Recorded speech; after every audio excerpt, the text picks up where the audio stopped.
नाजरीन, आज हम आपको बताएंगे कि जो गिनती लिखी जाती है इसके पीछे क्या राज है। ये ऐसे ही क्यों लिखी जाती है, यानी ये जो इसे 2 है ये 3 भी तो हो सकता था। ये 3 क्यों, ये 3 ऐसे क्यों लिखा जाता है? इसे हम 6 क्यों नहीं कहते और इसको हम 7 क्यों नहीं कहते? ये भी तो 7 कहला सकता था। नहीं, इसको भी हम 5 कह सकते थे और इसको हम 8 बना सकते थे। नहीं, ऐसा नहीं कर सकते थे। क्यों? इसके पीछे क्या राज है कि 5 ऐसे ही होगा और 8 ऐसे ही होगा? जिसने ये गिनती बनाई उसकी क्या मंतक थी, इसके पीछे क्या राज है, आज हम आपको बताएंगे। ये समझने के लिए आप के लिए जरूरी है आप जानें कि एंगल क्या होता है। नाज़रीन, एंगल जो होता है वो आप यूं कह सकते हैं कि एक कोना, एलो, कोहनी की तरह शेप होती, ऐसे ऐसे, ये नहीं जैसे कोहनी होती है, कॉर्नर, 2 लाइनें मिलके कॉर्नर बनाती हैं, वो एंगल होता है। गिनती लिखने वाले ने जब 1 लिखना चाहा तो उसने 1 एंगल बना दिया, ये 1 एंगल है, यानी इसका मतलब है 1।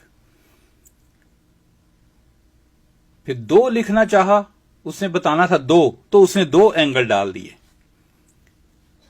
1 एंगल और ये दूसरा एंगल, यूं बन गया 2। फिर जब 3 बताना चाहा तो उसने 3 एंगल डाल दिए, पहला एंगल, ये दूसरा एंगल और ये तीसरा एंगल, यानी 3 एंगल डाल के उसने शो कर दिया कि वो 3 है। इसका मतलब 4 लिखना था, जब 4 बनाया तो 4 एंगल डाले उसने, यानी ये शो किया कि ये 4 है। पहला एंगल, 1 एंगल, 2 एंगल, 3 एंगल और ये 4 एंगल, 4 एंगल पूरे हो गए, यानी ये 4 है। अब 5 लिखना था उसने, तो उसने 5 एंगल डाले,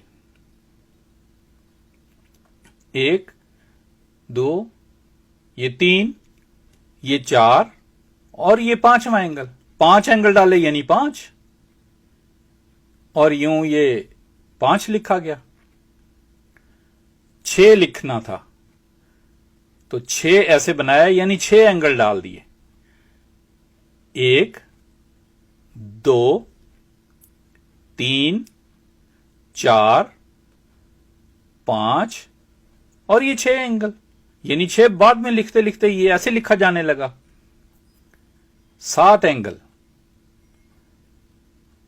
ये देखें 7 लिखा है उसने, यहां उसने 7 एंगल डाले हैं। आपने ये देखा, ये लोग 7 के बीच में ऐसे लकीर डालते हैं, 2 एंगल, 3 एंगल, 4 एंगल, 5, 6, 7, ये जो लकीर बीच में लगाई जाती है ये 7 एंगल पूरे करने के लिए लगाई जाती है।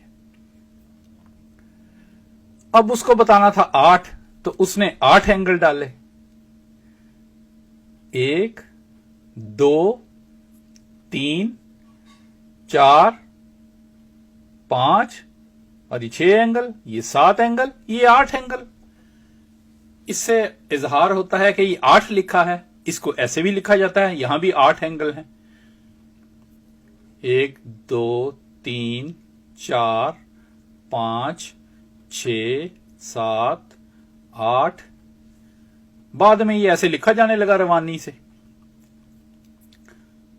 अब 9 लिखना है तो 9 एंगल डालने पड़ेंगे, ये 9 एंगल हैं, इसका मतलब है 9, 1 एंगल, 2 एंगल, 3, 4, 5, 6, 7, 8, 9, यूं 9 एंगल, 9 लिखा गया। अब ये है गोल दायरा, इसमें कितने एंगल हैं? ये तो गोल है, एंगल तो ऐसे होता है कोना सा, इसमें तो एक भी एंगल नहीं है, 0 है, ये 0 है, क्योंकि इसके पास कुछ भी एंगल नहीं है, कोई भी एंगल नहीं है यहां, लिहाजा हम इसे 0 कहेंगे। 0 एंगल है यहां, 0, 0 एंगल।